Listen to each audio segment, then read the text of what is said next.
Please note that we've added a filter to disguise our guest's voice at her request to protect her safety. I can't imagine inviting into my home a handyman and then he begins stalking me. It's so creepy what he's done to Rachel and her family. It's great that she hired a private detective because she really needed to. Yeah, and even so, she still has to disguise her identity, and her life has changed forever. And I come out to the crime, taking my daughter and a friend to a competition. I look in the back of our car, and there's acid that had been thrown on the back of our car, and it was just, and I'm like, well, it was him.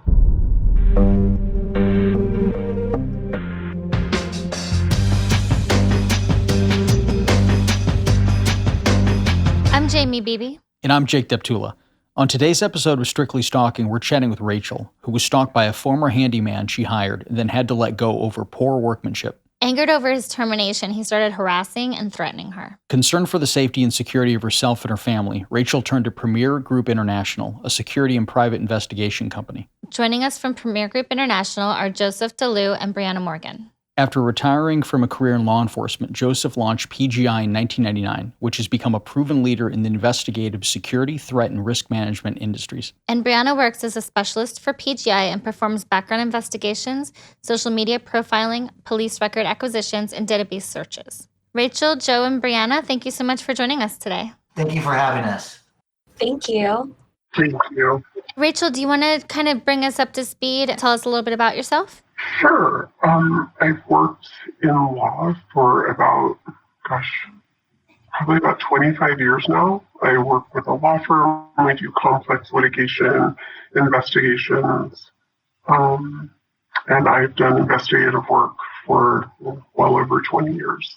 The lawsuits, I also am a trustee for a family, and I work to help people that need help and don't have the resource or the knowledge base to know where to turn. How did you meet your stalker? So his wife was my housekeeper, still is my housekeeper, and friend for, over 10 years. And I had never met him. I had a job that I needed done, and I had a pretty quick turnaround time on it. And he said that he did it well and that he could get in and get out. And so I had him come out, and I met him for the first time. I had never met him after, over all that time. I was really close with the housekeeper and her daughter. They were at our house all the time. We were really tight. He came out, his bid was really high, but honestly, I felt like I was kind of helping her family. And so I said, okay, let's do it. When can you get started? And he started the next week. He was just doing handyman work around the house? We were replacing flooring in our upstairs, the upstairs of our house.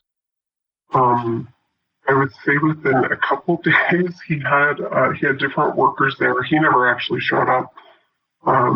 If he did, it was rare and it was late and it was just, it was odd. It became really clear that he hadn't really done this type of job before. I mean, I could go into that part of it, but I think the damage that was done to our house was it was well in excess of about $12,000. That part of it was a nightmare. I ended up, his workers one day were waiting for him to get there, and one of them started talking to me, and he just said, he doesn't know how to do this. So, why don't you can pay him, but let us kind of take this ball and run with it, or else you're really going to have a mess on your hands. And I said, yikes, okay, that's great. But in the meantime, he didn't pay those people. They waited for him outside of our house. They were going to beat him up. So I went and got cash. I paid them. I'm like, okay, just go home. We don't want that in our little neighborhood. We'll work this out. They were really nice to me. It became really clear that it was very sketchy. In the meantime, my housekeeper is still coming to my house. So she saw what was happening, and I think that she was texting him. She was getting very frustrated with him because it was really stressful. And then he just stopped showing up, and he would say that he was coming, and I would stay home from work. I have a home office, but I also work, and I have an office in Santa Ana. And it's, I can stay home, but it's not optimal. I have staff, that need me, and I need to be there. And, I can't really be staying home every day. But for like 2 weeks, he just didn't show up. And finally, during this time, I'm texting him and just saying, hey, can you please, and I was at this point really nice, I need to get this finished. If you can't get this finished, that's fine. I can find someone that can. And I was going to have someone else do it. They had been out of the country, but they were back then, and he could blow it out in a day. And in fact, he did. But the stalker just kept saying, I'll be there. And then there was, whatever reason, people go through this with construction people. The first time that I realized I had a problem, I had driven up to Santa Ana, and he texted me and said, I will be there in 45 minutes. And I pulled over, because I don't text and drive. I pulled over and I said, are you really? If you're really going to be there, I'm at my office. I will turn around and return home. But please, I can't have another wasted day. And he said, and I think he misunderstood my text. He thought that what I was saying is I was going to leave Santa Ana and I'd be home in like 5 minutes. And he said, that is impossible. Send me your route now. And I said, we're done. Don't come to my house again. I'll have my husband get in touch with you. You can pick up your tools. You can pick up your supplies. We're finished. And I pretty much escalated from that day on. And this whole time, the housekeeper who was his wife is still coming to your house? Yes, yeah. And she just keeps apologizing. And I'm like, it's not you. It's okay. You thought he could do it too. I don't think you would have recommended him. And, I don't want to have an issue with him. And I don't want you to have an issue with him. And I spoke to her. I said, this behavior is really concerning to me. It's concerning that he's behaving this way towards me. How is he acting with you? And she just kind of blew it off. And we hadn't ever talked about him really before. And so I left it because, if you want to talk about it, that's fine. But the way he was becoming aggressive with me, his texts were becoming more and more escalated. He was threatening me with federal lawsuits, with calling the police. He then was texting my husband, and my husband said, do not contact my wife again. Do not come near my family. I will meet you. I will get you your materials. Stop contacting her. And my husband had met him during this time. My husband's a big man. He's 6'5", he's 260, he's in shape. He works out all the time. People typically, back off from him. And this man did not. He did not care. And he would text him, he would say, I'll be at your house at 5 to get my tools. And then he would text at like midnight and make up some reason that he wasn't there. It was just, days and weeks of this. I think it was about 5 weeks before he finally got his stuff out of our garage and we could just be done with it. At that point, we paid him over half of what he owed him, even though our house was destroyed, just so he would go away. And then we said, look, if you have an issue and you want to go for the whole thing, we'll go to small claims court. We'll present our side. You can present your side, and we'll let a judge decide. Like normal people do. But threatening us and just text after text. It was harassment, honestly, and it was becoming more and more aggressive. My housekeeper came to me in January, and she said, he slashed my tires, he painted my car. In fact, I think he slashed his tires and vandalized her car about 12 times in total. As she came to me after the second time, she was parked in front of my house, and he had written just profanity in Spanish all over the car. She had just gotten new tires, and she was shaking. And she finally said, "Can you help me? Can you connect me with someone that can help me?" And I said, "Yeah, done. What do you need help with? What is it you need to do here?" So she had brought some paperwork with her, and it was for domestic violence protection, and I helped her fill it out. It was ironic because it turned out it was the wrong paperwork, and we filled it out incorrectly. I don't usually do that part. She does speak English, but doesn't write it super well. So I helped her kind of translate, if you will. We kind of put the packet together, and then she was going to go to court the next day. That was in January. And she called me that morning, and she was crying. And she said, "Can you please just meet me at the courthouse? I don't think I can walk in there alone." And I'm there. I'll be there in 20 minutes.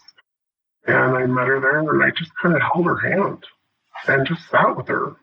And we were at the self-help desk because the lawyer hadn't called her back yet that I had connected her to. And I just, kind of spent that day with her. I then became in contact with some other clients of hers, and what they told me was that for the last 3 weeks, so I did not know this at all, apparently what had happened is he had gotten into her phone. I was paying her via PayPal because I was traveling a lot at the time. So when she was cleaning the house, I wasn't always there. And he saw the amount of money I had sent her, and this created, I guess, a physical altercation wherein he was very angry that I had sent her money. And so her other clients had been paying for my housekeeper and her daughter to be staying in different hotels. I mean, they were changing hotels every day, and other people were covering it so he couldn't track it. And I mean, even until that moment in the courthouse, I did not realize how crazy it had become. And she just kind of tried to downplay it. And I'm like, oh my God, I wish she would have come sooner, So that day, she got her temporary order. In the meantime, I got her connected with just a fantastic lawyer that specializes in this, and she works through law school. She has law students that help. It's a really cost-effective way to do it, and it's a learning experience for everyone. Sometime in between the TRO and her next hearing, he figured out that I had helped her, and then the threats really started coming in. During this time, were there more threats? Was this a consistent thing? He was texting you like every day. What was the consistency on his threats? It depended. It was pretty manic. There would be some days where I'd get 20 texts in a row. I think they have them all, where he would text me in a row. Here's the definition of a conspiracy. You're trying to destroy my family. Blah, blah, blah, just insane things. And then I wouldn't hear anything for a week. But then what I found out is when I wasn't hearing from him, he was texting her about me. And so at some point, I think after she got her permanent restraining order, she gave me those texts because they were scary to her. I mean, he was openly threatening my family and my life. In the meantime, she got her restraining order. I thought we were good to go.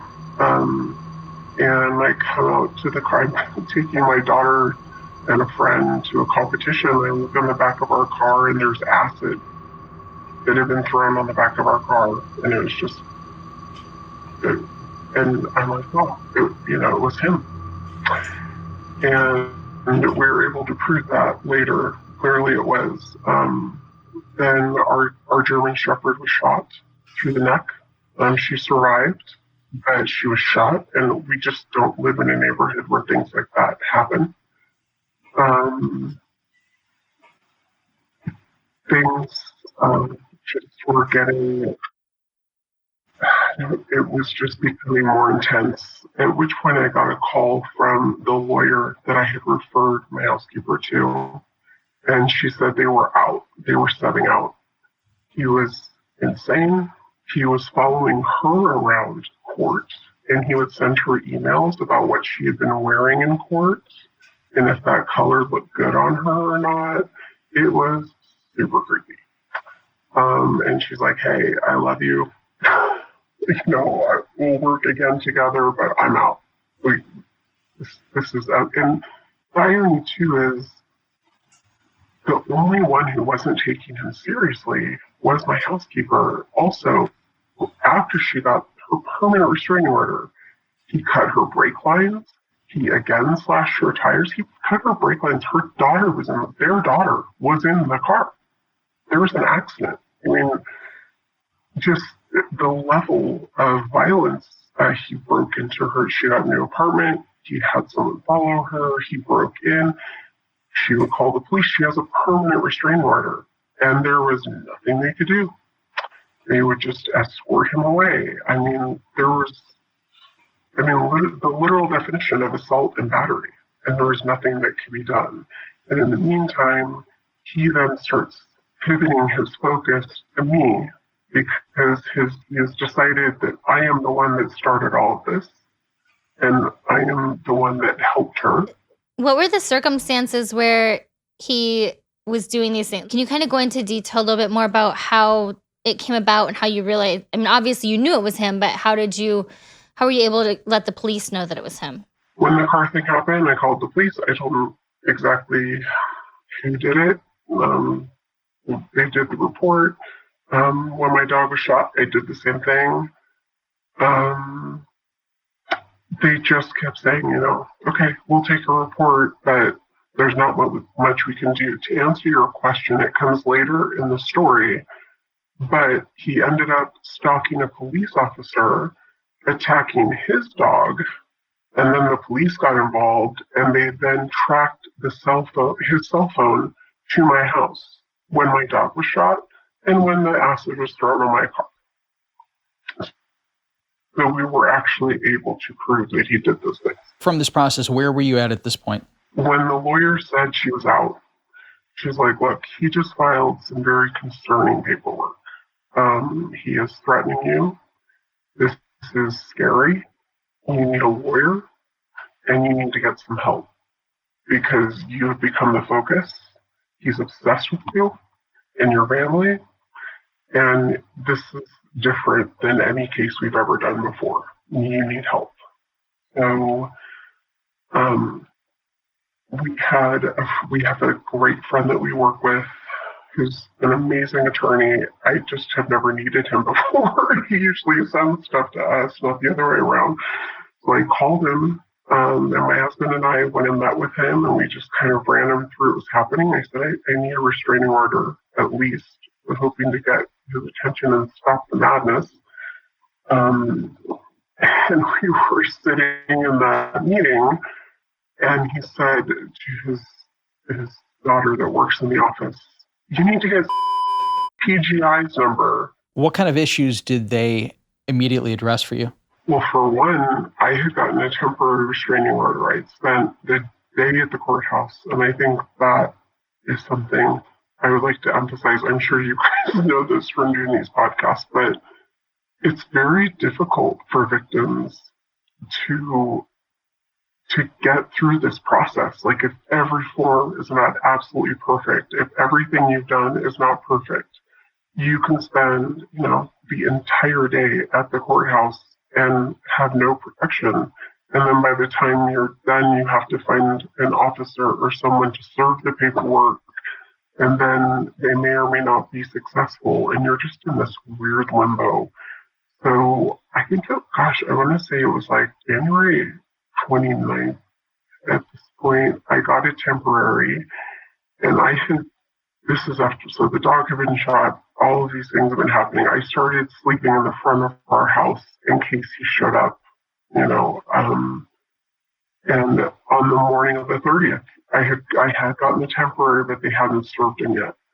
He shows up at our house with like his truck and a trailer and these signs about how we were defrauding him and we were thieves. And he was by himself going to walk our neighborhood talking about what terrible people we are.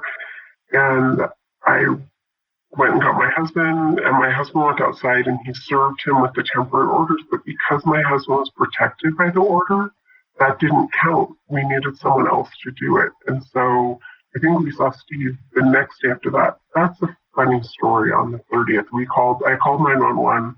I was trying to record. I have been around weapons my whole life. I had a weapon ready. My husband didn't, but it was scary. And oh my God, they finally show up like 18 minutes later. I remember that. And they talked to him and they came in and he's like toe to toe with my husband. And the cops come in and they're just like, you know, he seems like a really cool guy. Why don't you just pay him and he'll go away? And I'm like, oh, can you guarantee that? Because I'm pretty sure this really doesn't have anything to do with the floor anymore. But yeah, they talked to us for almost 30 minutes about how we should just pay him, give him what he wants, and no problem, whatever. But he leaves. We were at the next day, and he's like, first of all, you need to, you know, get Joe and Bree to get him served properly. That needs to happen right away, because right now you have no protection. And so I think that's what kind of started the phone call. And he's like, and then I would have them do a risk assessment and do a deep dive on this guy and figure out, you know, what kind of psychosis are you dealing with here? So you reached out to Joe and Brianna so that you could have him served with this restraining order. Yes, and have them do a thorough background on him. I was pretty sure there was something there, but I wanted a permanent restraining order. I wanted something that would back me up in court. And what happened after he was served? Joe, why don't you tell that story? Sure. Couple things, just going back with Rachel's case, and some good points to lay out here. When you are in a situation, whether it be stalking, civil litigation, but primarily stalking, you do have to, like, she was addressed, why don't you just pay him and let him go away? And I'm glad she didn't, for the purpose of he would not have gone away. The payment was, at the time, or that dispute, was reason for him to be there and meddle into her life at that moment because of his relationship with his ex-wife being the housekeeper there. If she would have just paid him, he would have still been around and there could have been other issues that brought up. So I think consulting with the attorney, consulting with us, it made her feel better about the route she was going. I just felt that there wasn't enough there for the stalking to get a restraining order. At the same time, this might cause additional stressors in Rachel's life.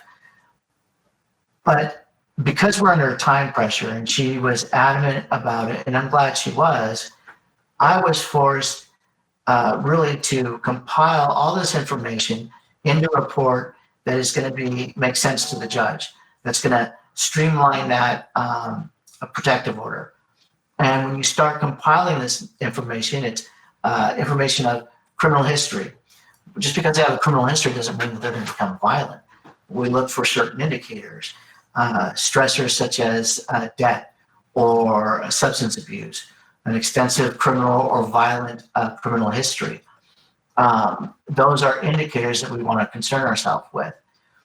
And then you look at their social media. At the time when I like to personally serve the person that we're investigating, because it gives me an opportunity to go face to face with that individual and engage in some form of conversation.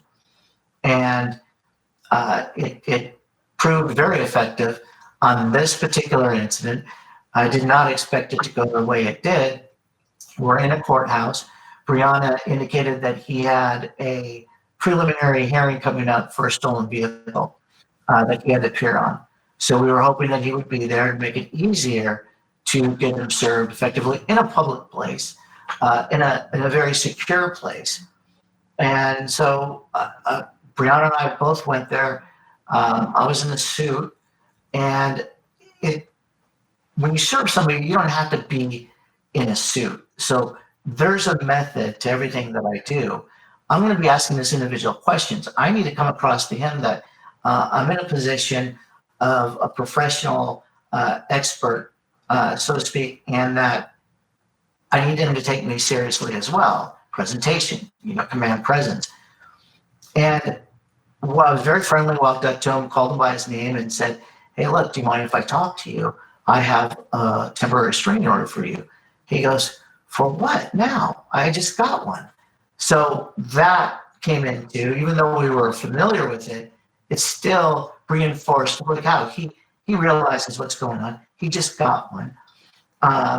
And I sat down as I engaged him. He goes, "Listen, you need to hear my side of the story." "Great, tell me, because I'm all ears."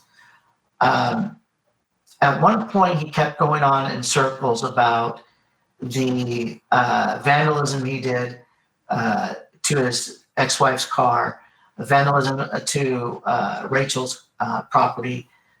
So I said, I tried to get him back and focus and stay on task. At that time, he was fine, but he still wanted to control the situation. You can only let that go on for so long, but I needed him to clarify.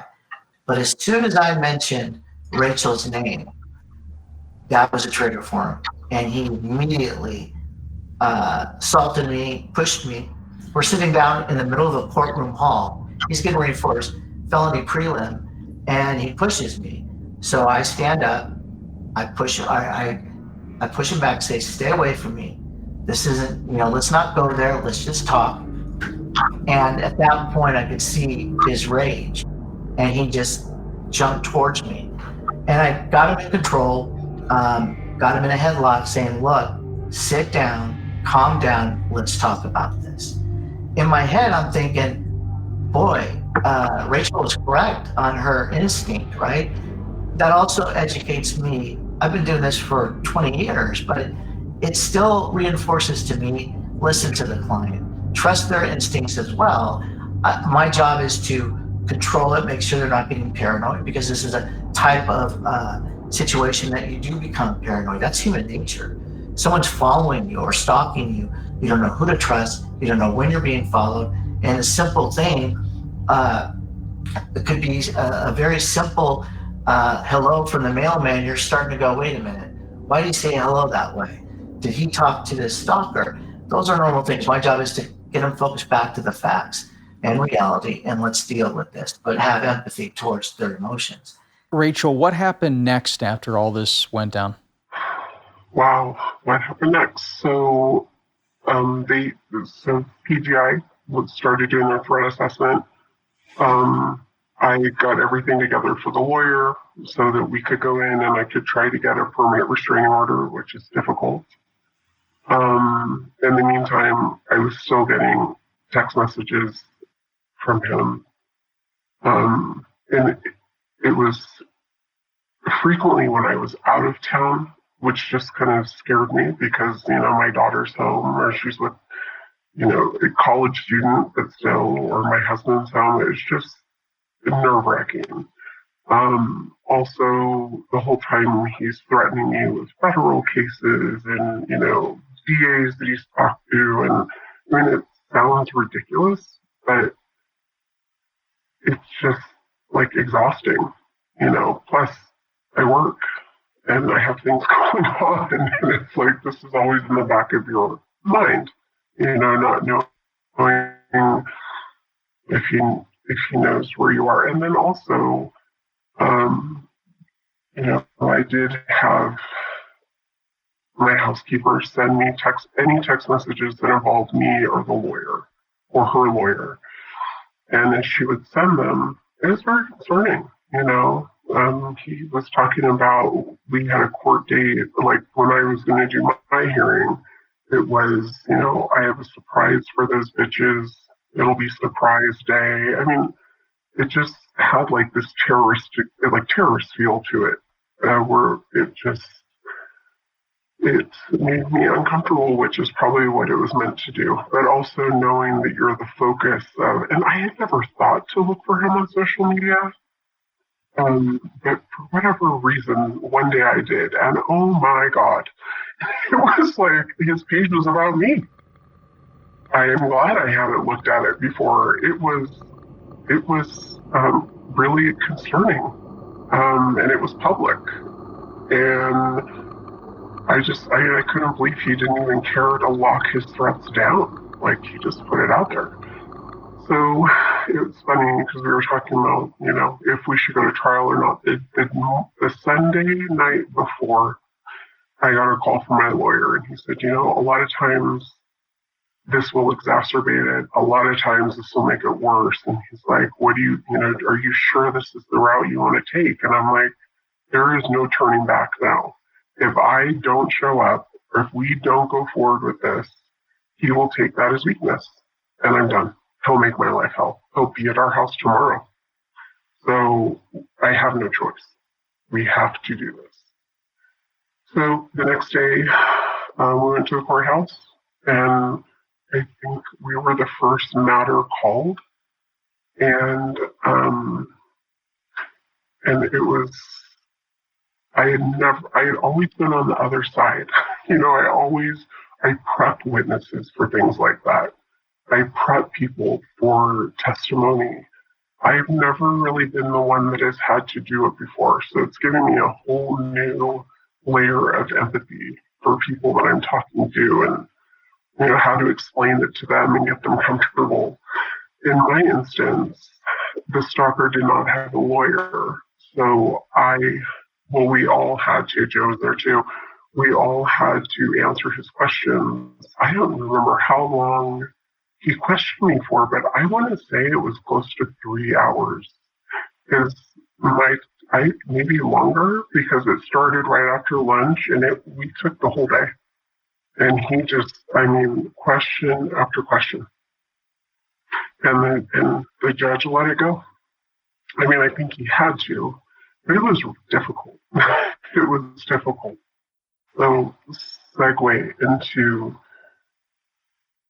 part of why I do this. I had a situation in the year 2000 where I had a friend that called me for help.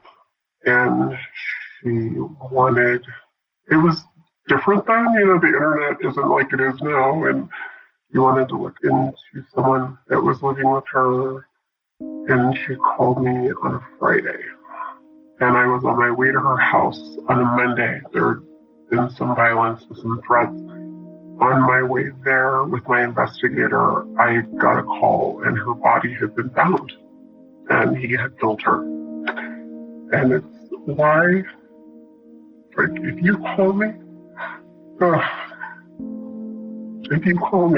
I show up. Right then. So that's how we ended. My lawyer asked, why do you do this? And I told that story. And the stalker stood up and he said, even if actually everyone in the courtroom laughed, he goes, well, what does that have to do with me? And he said, how is that domestic? What are you talking? He's like, how does that pertain to my case? Why would you help my wife? And it was just like, wow, do you really not see that? And at that point, the judge stopped and he said, I'm granting her order because you are a threat to her and you are dangerous and you need help and you need to stay away from her and her family. I'm granting it for 5 years. I don't want to see you back here. You will go to jail. And that was it. And that's how it went. Have you seen or heard from your stalker since that court date? I have not. He has again sent texts about me, and that's kind of the next part of this saga. Um, so my housekeeper came to me. It was a few, I want to say it was about a week after I got my order. And um, he had been arrested for something else, not related to any of the harassing or, assault and battery he did.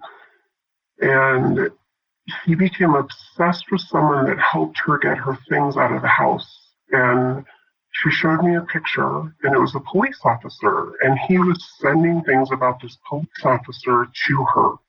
He had his picture, he had his name, and when she showed me this,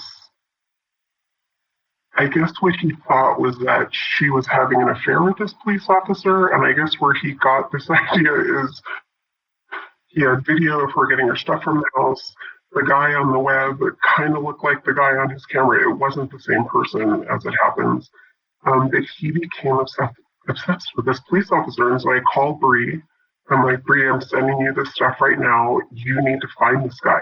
I don't even know where he works. You need to find him because he's next. It's all about him now. We found his picture on the department's website and called him and left him a message. And I was like, hi, I'm a private investigator, and we have the stalking situation going on, and it looks like he's turned his attention to you and now is fascinated with you. If you could please give me a call back. And I left him my number. And the next day, he called me back, and he was like, okay, what's going on? So I kind of gave him an understanding of Rachel's case, what we had dealt with, and why I believe he was now fixated on this officer. And he goes, whoa. That makes so much more sense. This guy showed up at my department today trying to serve me papers, or it was a subpoena of some sort, for my phone records, saying that I had an affair with his wife. And it got a little bit escalated, and they had to escort him out of the building. And no one really knew what it was in relation to until he listened to my message and put the pieces together. So he called me back. We gave him all the information, and Joe and I went in I think it was actually the next day or maybe 2 days later, went into the department to give them our threat assessment report and tell them what was going on.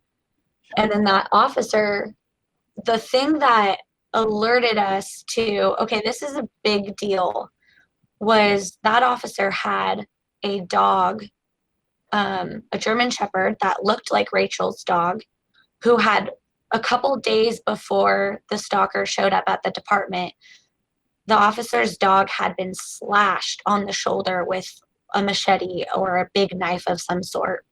Officer got home, he saw his dog, rushed him to the vet, and thankfully the dog lived, but that again rang very similar to what happened with Rachel's dog. And we weren't positive that it was connected, but like the vehicles, he was vandalizing Rachel's vehicles and his ex-wife or his girlfriend, the housekeeper's vehicle. And so we were like, okay, this has to be connected. And so once we got that department on board is when it really kind of picked up and started moving very quickly, because now this is target number 3. This is victim number 3 that we know of. We didn't know that there were more. And based on his social media, he was now honing in on this officer. He's kind of left Rachel alone for a little while, still talking about her, but has now turned to this officer and kind of blew up from there. Brianna, can you go into some of the background, some of his criminal activity that you discovered when you were doing research on him? Yeah, so we ran a background report on him using this database that allows us to see criminal, civil. It also jumps into bankruptcy, liens, judgments. So we ran a full background on him and saw he had numerous criminal filings, anywhere from shoplifting to speeding tickets, but then also attempted vehicle theft, driving without a driver's license. And when you see someone who has numerous, even vehicle like speeding tickets, and it's within months of each other, that is also like, okay, this guy doesn't care about the law. He's just going through not caring what's going on, especially when we see that some of them were left unpaid. He has no regard for the law, or even it doesn't seem like he's, punishment doesn't affect this guy. So that's what we were seeing. And then civil filings, he has small claims, he has family law with another female, not his current girlfriend, and child support. So that's all the stuff that we look for that are warnings to us as well. What did your stalker end up going to jail for? And how long was he supposed to be in jail, and how long did he serve? I believe what he finally went to jail for was what he did to the police officer, and then they were able to bundle some of what he did to my housekeeper in with that. We were told that he was going to get 4 to 5 years, and what he got was, I want to say, 5 months. Bree and Joe, can you tell us kind of what he did to this police officer? The way it started with the police officer was showing up at the department, trying to serve him with some sort of papers. And because he was representing himself, the thing about this particular stalker is he genuinely believed that he was involved in some federal court cases, which he wasn't. We searched his name, couldn't find anything. And because he represented himself, he thought he was a lawyer. So he was trying to serve this police officer and speaking he's trying to use these big words, but in doing that, it was reading as crazy to this department. So, and then the dog situation, he had been not sending direct threats to this police officer. It was speaking about it on his social media that was open to the public, and then also texting his girlfriend and giving her, oh, this is what I'm going to do. And the things he was saying, he was trying to be smart by not saying I'm going to kill him. But he was saying I have a surprise for him. I have a surprise for you. Did you check your car? And that was one of the things earlier that he said to his girlfriend was, oh, how was your car this morning? And she was like, oh my gosh, because that's the morning I believe we found her brakes were cut. And then now he's denying, saying he did anything. Well, then why do you ask about her car? So now he's starting to say things about the police officer.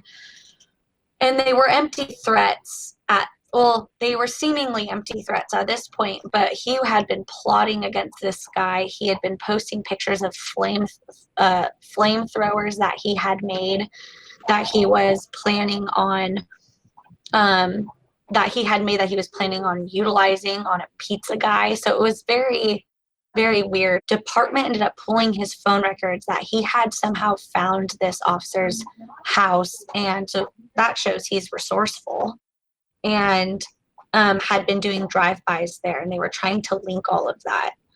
So what he was arrested for was an unrelated matter out of a different county, but this department was able to add enhancements on based on the threats he had given the police officer, his ex-girlfriend, and Rachel, and get enhancements. That's why he got the 4 to 5 years, or we were told he was going to be getting 4 to 5 years, which didn't happen.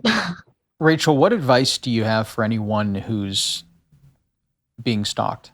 Oh my gosh. Get help right away. Don't think you can handle it. Truly. I mean, and that is what's so difficult, because so few people know the right lawyers, know the right investigators, or have the resources to deploy them. And if there's one thing that I could change, or if there was a foundation that I could start, it would be that. Even filling out the paperwork with my housekeeper, it is very difficult for a lot of people to navigate that landscape. You need people that know how to do it, that specialize in it. Because if you go for the restraining order and you fail, your stalker is empowered. That's great advice. Yeah, those are some really strong words. Would you have felt like justice was served if he had gone to jail for 4 or 5 years rather than just the 5 months? I think the idea of getting someone help is a wonderful idea. I love it conceptually. He is not well, and I don't know that he could be made well, whether by psychological intervention, medication. Honestly, he should still be in jail. He tried to kill his partner and his child. I mean, forget all of the other. That is not someone that I want to be walking around when I'm out in the street. I mean, how many of those people do we pass every day, right? But he is someone that is known, and especially when it's your own kid, that is a different level of sickness to me. And would jail have helped him? No. But would the people he affected be able to breathe a little easier? Yeah. And that isn't something, I wish that was something that was weighed more. And do you know where he is now? No, I don't. I know, the detectives, when he got out, they had texted me a few times and said that he was staying with his mom, or and that if there was any big movement, they would let me know. But they're busy. They're trying to be police officers in a pandemic. I mean, I sent them all tests because it's the only thing I can do. It's such they've just been dealing with so much craziness. No, I don't. I hope that he stays away from my people. We'll just roll right into, Brianna, your questions, if that works. Okay. Okay, great. So what made you decide to get involved in investigative work? Well, my dad was a retired PD, and my dad is Joe. So he started his own company, and so it kind of just my blood. I wanted to do it since I was little and enjoyed it and was good at it. So I kind of hopped on and went to school for criminal justice studies and then started working here. And I think it's clients like Rachel that when we do get a good result and something like that, that keeps me okay, this is absolutely my passion. This is absolutely what I want to do. I like justice. Joe, why did you decide to become a private investigator? Actually, it was kind of a natural transition for me from being a police officer. After I retired, I was familiar with the business, did it part-time while I was a police officer. And then at the time of retirement, it was easy for me just to make that move. What kind of cases do you generally see? It's different things across the board. I mean, we do a lot of workers' comp, personal injury, but then we do get the domestic violence or child custody cases. Stalking cases have come up more frequently because social media gives opportunity to so many more people. It's easy to navigate. You get a microscope into people's lives. So we do have people calling with stalking threats, some worse than others, but there are still small, there are cases that come through that don't turn into a huge restraining order, but it does turn into some sort of intervention from us. We have to intervene and call this person hey, you can't reach out to this person anymore. And that works sometimes. We're oh, okay, sorry. You see that a lot with dating, these dating apps, that a guy or a girl doesn't get the hint, they don't read the room, and they keep trying to reach out. And with the internet, all they have to do is search that person's name. Joe, how often is stalking an isolated crime that you deal with? Does it tend to be something that's paired with domestic violence or other crimes that a perpetrator may be committing? That's a very good question. And I think oftentimes it is with a relationship. You have, I'm not sure if we've covered this before, but there's different typologies that we categorize stalking in to identify them. There's simple obsession, love obsession, and erotomatic, and then you have false victimization. And the one that's most common is what we call simple obsession, the ones where boyfriend, girlfriend, prior relationships, marriage, any type of intimate relationship between two people, and one breaks it off. We see a lot of that in those type of stalking cases. Now, it can go along with domestic violence, and we look for certain indicators when we're doing a threat assessment, what their background is. Do they have priors? Some of the red indicators would be money or substance abuse. Would be some of the indicators we look at where it brings concern on whether or not the person's dangerous. But yes, it could also be substance abuse could be the primary, because then they get fixated, their psychosis, and their interpretation of the world is quite different than ours. What are some of the things that you tell clients on how they can stay safer in real life and online? We are big advocates for a security system at your house. I mean, whether it's the Ring doorbell or a Nest camera or an alarm system, I think that can give anyone a sense of comfortability in their own home. Online, I know that there's this fad right now of having your profile public and becoming an Instagram influencer, but I tell all my clients, no, lock it down. Not everyone needs to know about your life. Keep it to the people you would show your coffee table book, right? Your coffee table photo album. Like, you don't need to show it to everyone. And that's just a lifestyle choice that people make. And if they are going to make the choice to have it open and share things online, great, but let's lock you down in other places. Every once in a while, just Google yourself, see what comes up on these websites like Been Verified and People Looker, and then go to their website and hit opt out and opt out of that information. Clear your stuff from offline, especially if you're going to be having your Facebook and your Instagram open, or you're going to be on, online dating. And if you are online dating, then get a quick background check. It's so simple. Just call us or a company like us, and typically people don't charge that much for it. You can do your own background check on Been Verified or some, platforms like that. Just see kind of what you're dealing with.